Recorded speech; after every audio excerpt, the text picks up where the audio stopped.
Hi అండి, అందరూ ఎలా ఉన్నారు? మొన్న దేవీపట్నం చూశారు కదా మీరందరూ వీడియో. సో ఇప్పుడు మనం వెళ్ళేది పోచమ్మ గండికి వెళ్తున్నాం. పోచమ్మ గండికి వెళ్ళే మార్గం చూశారు కదా, పక్కన కొండలు పొదలతో ఎప్పుడు ఇలానే ఉంటుంది. కానీ వర్షాకాలం టైంలో అయితే మనం ఇక్కడికి ఈ ప్లేస్కి వెళ్ళలేము. వెళ్ళాలి అనుకుంటే ఎండాకాలం టైంలోనే వెళ్ళగలం. సో మనం ఇప్పుడు వెళ్దామన్నా నెక్స్ట్ టైం దేవీపట్నం పోచమ్మ గండికి వెళ్ళడానికి ఉంటుంది. ఎందుకంటే ఈ ప్రాంతం అంతా ముంపుకు గురై ఉంటుంది. పోలవరం ప్రాజెక్టులో పోతుందండి.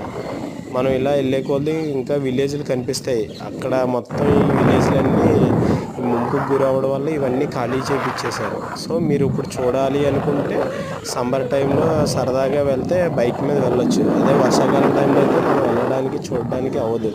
సో మీరు వెళ్ళాలనుకుంటే సమ్మర్ టైంలో వెళ్ళండి. Okay friends.